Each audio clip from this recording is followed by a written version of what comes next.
Good morning guys. Ayan, nananaba na tayo sa kakakain. Pero okay lang yan guys. Medyo healthy. Kain tayo ng almusal guys. Ayan. May burger ako nilote. Haluan natin ng ketchup. Ketchup lang. Wala kasi tayong gulay guys. Good morning sa inyong lahat.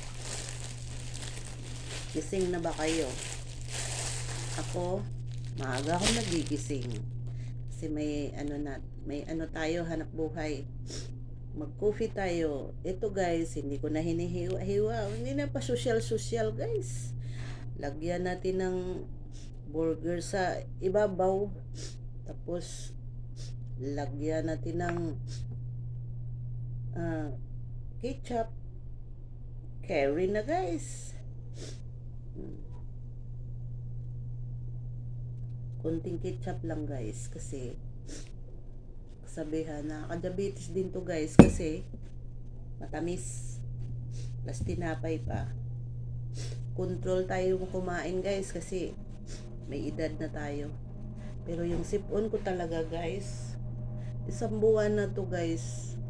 Makati yung ilong ko, makati yung mukha ko. Una kasi tinatrangkaso ako nito guys nung December eh. Matindi yung trangkaso ngayon. Ang tagal mawala. Pero magaling na ako guys. Yung sipon na lang Makati. Makati. Tapos hindi nahihinog. Pasintabi. Nabubulol na naman ako guys. Pasintabi sa mga kumakain. Sipon ko hindi siya nahihinog. Hindi nahihinog. Tumutulo lang. Lumalabas. Lalo na pag mainit yung katawan ko. Dami ko nang tinitik na gamot. Ganun daw yun. Kasi iba na ang klima ngayon. Kain na tayo guys. Ang laki ng subo guys. Ang taba-taba buyag na ako guys. Oh. Tapos coffee tayo guys.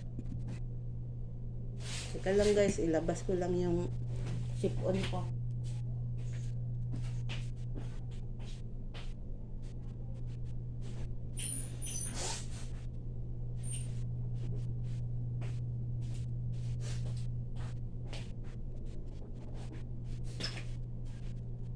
Mayroon din tayong dito guys, supya.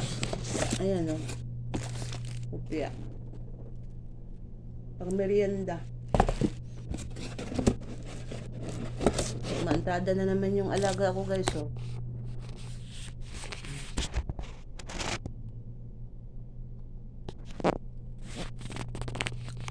Marami ko napanood sa guys, sa TikTok. Swerte daw ang pusa. Swerte ka ba, Meng? Pero ako, walang swerte sa akin. Pag hindi ka kumayod, walang swerte. Paano may swerte? Makulit nga yan sila. Nakaw pa ng pagkain.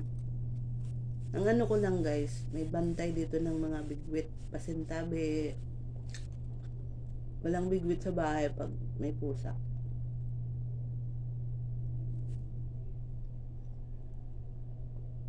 Di pa ako nakapagsuklay guys.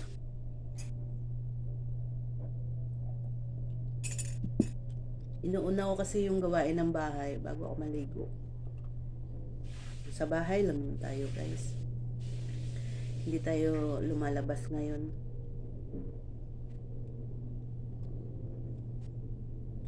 Boring na guys. Tapos na ang Christmas, New Year.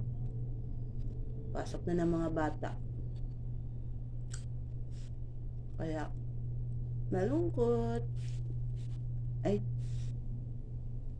may konti pala akong istorya guys. Guys, bad news.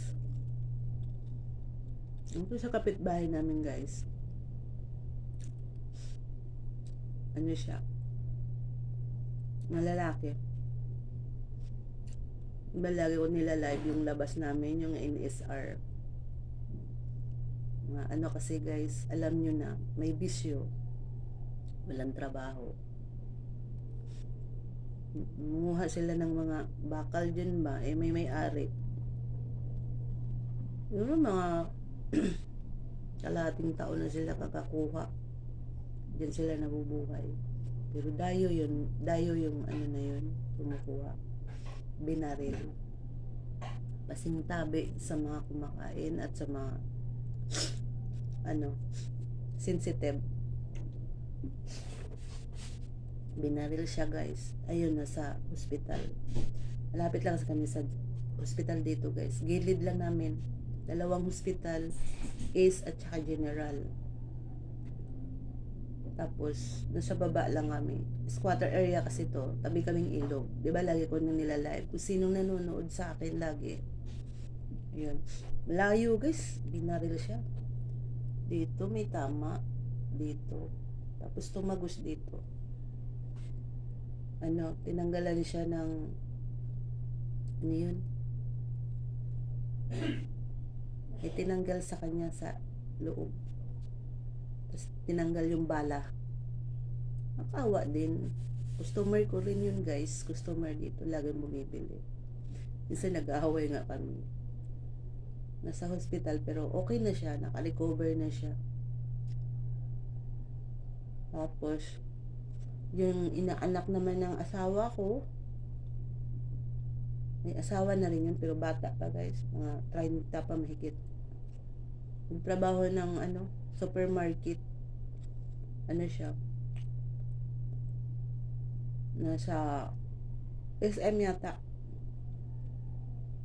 Umakyat siya sa bubong kaya naglinis. Ang kwento-kwento, alam niyo naman yung kwento-kwento, hindi naman ako naniwala. Nag-ayos daw ng wifi. Sa bubong, nahulog. Naawa ako guys. Hanggang binata kaya yun dito sa amin ng mamas ko. Panganay ng asawa ko yan na inaanak. Sabi niya, sintabi uli. Basag yung ulo. Ngayon 50-50 siya guys. Nakakaawa. Sinukan ng dugo. Di namin alam kung makarecover pa.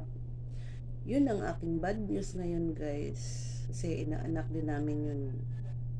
Nakakaawa. Yung nangyari dito sa NSR, yung binarel, mga 2 days, ayun, yun sa labasan, sa may highway, naawa rin, dinadasal ko rin guys, pero siya naka-machine na siya guys, may tubo. Machine na lang ang nag-ano sa kanya, sa paghihinga. Hindi naman siya maoperahan kasi tulog, hindi nagigising. Kawawa din guys. Kaya ang masasabi ko lang, hindi natin alam ang buhay natin. Kaya medyo ingat lang. Ingat lang sa paglalakad, sa paggalaw sa bahay. Kasi yung iba nga, ilang taon may sakit, magpapagaling. Paulit-ulit sa hospital, babalik-balik. Yung walang sakit, siguro may sakit din naman, pero normal ang pangangatawan niya, malakas kasi bata pa. May anak na maliit yun guys, naawa kami. Kapitbahay namin yun dun sa kabila.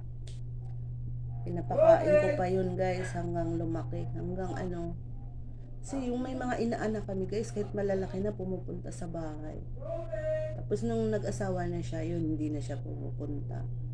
Dito lang siya nakatira siya dyan, pero hindi talaga siya as in pamilya niya nakatira. Tumira siya dito kasi gawa ng malapit sa trabaho.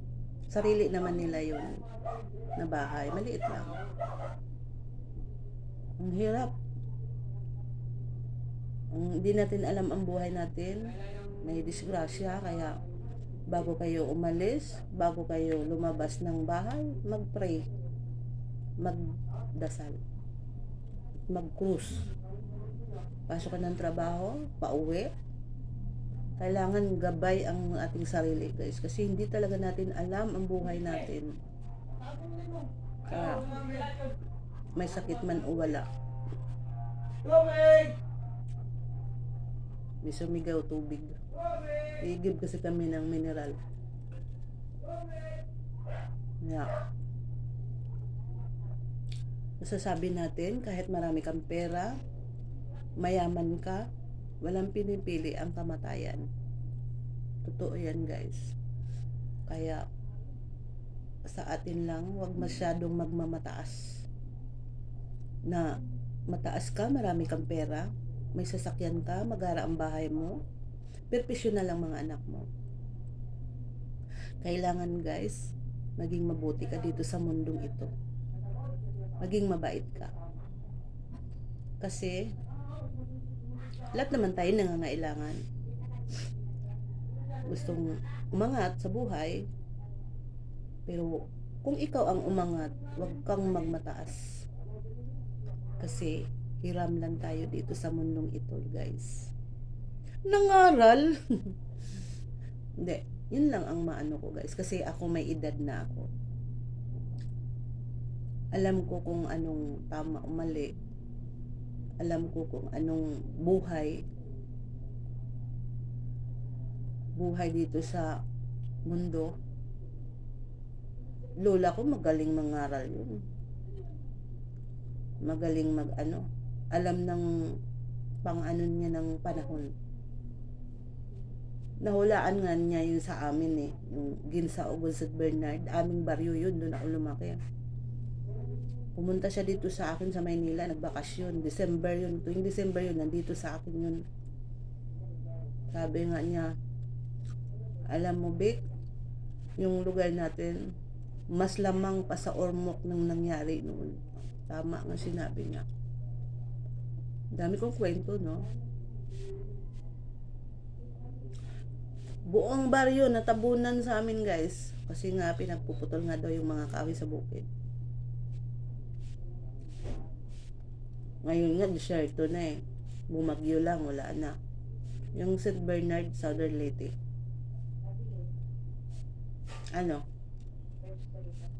Hanggang dito na lang ako, guys. Thank you. Bye-bye.